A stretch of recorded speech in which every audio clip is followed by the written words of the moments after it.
Hey, Kentucky, this is Mary Jo Perino. Tonight, the UK men look to get back on track against Florida, while the women prepare for their first SEC tournament game.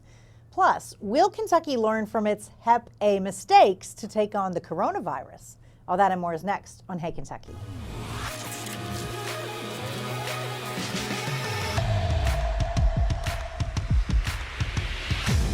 Welcome to Hey Kentucky alongside Chip Cosby tonight, where we're not ready to push the panic button just yet. Yeah, I mean, it's to the point of the season where you're looking to see, is this a trend or is this an aberration? Yeah. For Kentucky's sake, they're hoping that Tennessee game was just an aberration. We'll see tomorrow. We'll see soon, won't we? So let's begin with that. The team hopes to return to their winning ways tomorrow to close out the regular season. The Cats will head to Gainesville for an SEC rematch with Florida after beating the Gators a couple of weeks ago. Now, this game carries a little more weight in terms of tournament seeding after that loss to Tennessee. We'll see if Coach Cal can rally the players after they surrendered that 17-point second half lead where the team chemistry seemed to collapse. Heat of the moment, some of that stuff. When you coach young kids, this is what pops out sometimes. And you won't believe this, I get emotional, so I don't mind when other people get emotional. I get it. Today, we also learned that Cal has been named a semifinalist for Naismith Coach of the Year. And Chip, before that second half, you could argue, he's right up there. I feel like just the whole mindset of the fan base has changed with that second half of the game. Yeah, it was bizarre. I mean, because they looked totally in control and just fell apart just overnight. I mean, just in a matter of moments. So I think it's important for them to come out tomorrow. They need to come out against Florida, get back to playing well. They need to get Ashton Hagans right. Now, I don't know if he's banged up. I don't know if he's frustrated, but he just does not seem himself. And to me, this team's ceiling, they're not going to reach their ceiling unless Ashton Hagans is playing at a high level. And it's all three of those guards. Right. That's where we make the run is Maxey, Quickly, and Hagans all playing well. When all three of them are clicking, they've got they're just as good as anybody. They've got as good a chance as anybody to win a title. But if Hagans isn't right, then, you wonder how far they're really going to be able to get. That's true. All right. Meanwhile, the UK women get a start on their postseason tonight in South Carolina. Thankfully not against South Carolina. The ladies will match up against Tennessee in the SEC basketball tournament. Kentucky won the first meeting between the two back in Memorial Coliseum by 4 points in early January. The Vols are coming off a tournament win against Missouri, overtaking the Tigers in the second half. Now the winner of this game will take on the winner of LSU, Mississippi State. And Chip, this is an SEC tournament title and a Final Four appearance. So the two things that Matthew Mitchell is really missing.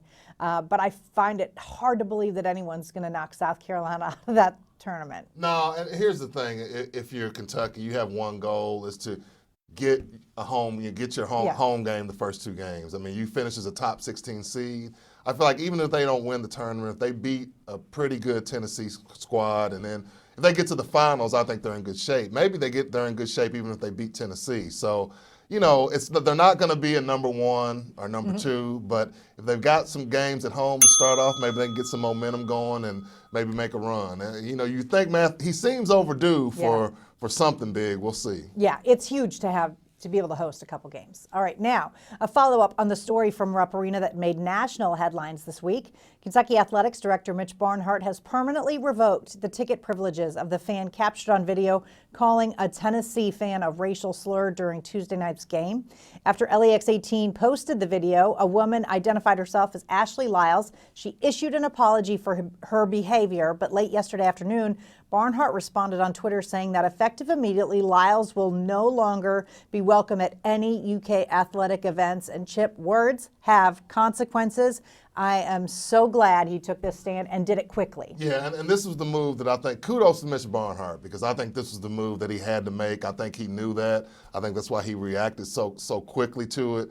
And people are focused on the punishment. Well, she might still be able to go to a game. Well, maybe not for a long while. Someone's going to get their phone out. She's going to have to have, I don't know if she's going to have the stomach to deal with that. She's already suffering. But from an administrative standpoint, if I'm Mitch Barnhart, you have to send a message that, the University of Kentucky, we're not going to tolerate that. And, it's just like a parent. It's like, why are you grounding them? They're going to sneak out anyway. You can't worry about that. You've got to set boundaries. You've got to set a tone. And I think by acting this way and acting so quickly, he was able to do that. Yeah. So I think he deserves, definitely a thumbs up on how he handled that situation. I think he made the absolute right move. All right. In other news, America's coronavirus outbreak will likely put health departments across the country to the test, including ones here in Kentucky. Health advocates in the Bluegrass say years of public health budget cuts and rising pension costs have taken a toll on local health departments. While there are no coronavirus cases in our state yet, the virus has shown up in nearby Indiana and Tennessee. Kentucky's underfunded health resources were cited as a factor in the slow response to an outbreak of hepatitis A that began in late 2017 and grew into the nation's largest and deadliest. And Chip, from what I can tell, the world isn't ready to handle the coronavirus. No. So Kentucky is probably woefully underprepared. Oh yeah, no question about it. And if it's in Indiana and in Tennessee, it's coming because they're just right next door.